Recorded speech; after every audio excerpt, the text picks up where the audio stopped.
No programa passado, vimos que Paulo mostra para nós a realidade daqueles que vivem em desobediência. Viver em desobediência significa não reconhecer Deus como Senhor e significa também viver uma vida em desacordo com a vontade de Deus. Isso pode ser entendido de uma outra forma. Aqueles que vivem na desobediência são aqueles que vivem de acordo com a sua própria vontade, de acordo com seus próprios desejos e são norteados pelas suas próprias paixões e inclinações da natureza humana.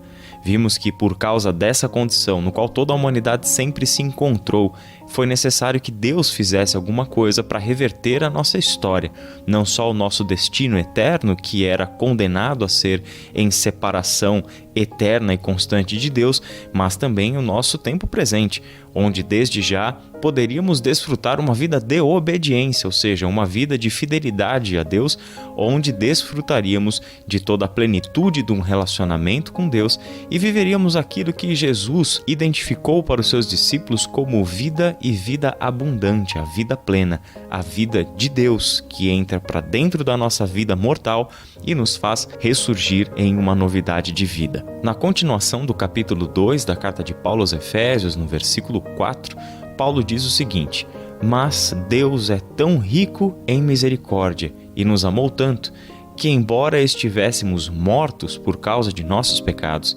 Ele nos deu vida juntamente com Cristo. É pela graça que vocês são salvos, pois Ele nos ressuscitou com Cristo e nos fez sentar com Ele nos domínios celestiais, porque agora estamos em Cristo Jesus.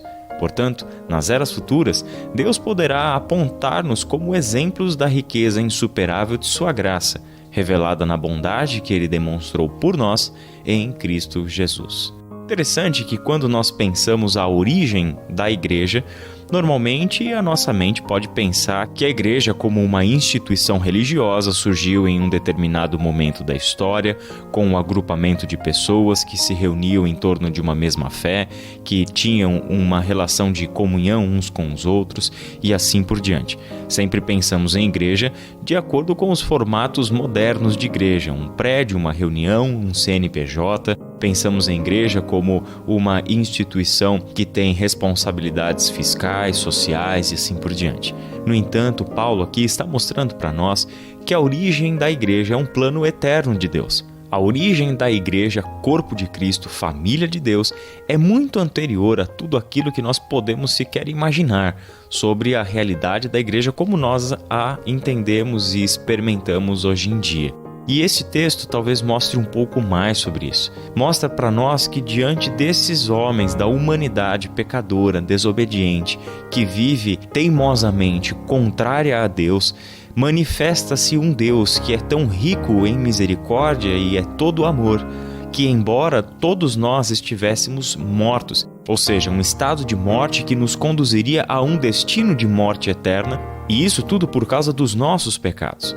Paulo diz que este Deus, rico em misericórdia, nos amou tanto que Ele nos deu vida juntamente com Cristo. Ora, se Deus nos deu vida, significa que aquilo que nós tínhamos antes, Deus não chamava de vida.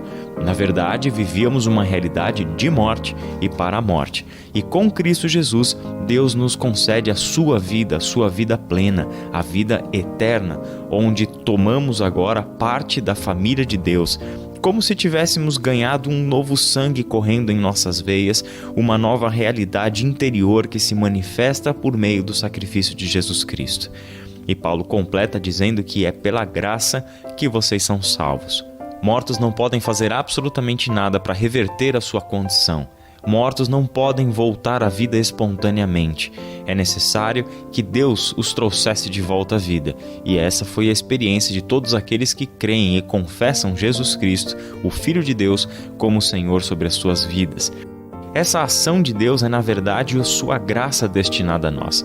Recebemos a salvação em Cristo, que consiste em termos uma nova vida com Deus, uma vida de relação e obediência com Deus por meio daquilo que Jesus Cristo fez por nós.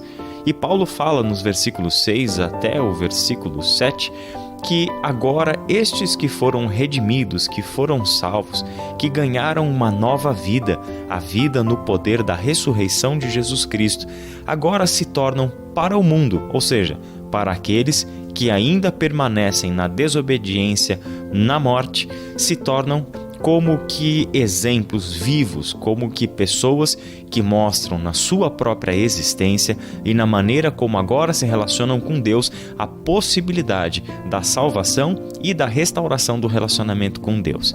É aqui que nós começamos a entender também a igreja na sua origem, mas também na sua missão. A igreja passa a ser no mundo a comunidade de pessoas redimidas por Deus em Cristo Jesus e, portanto, um testemunho vivo da possibilidade da salvação e da restauração do relacionamento com Deus.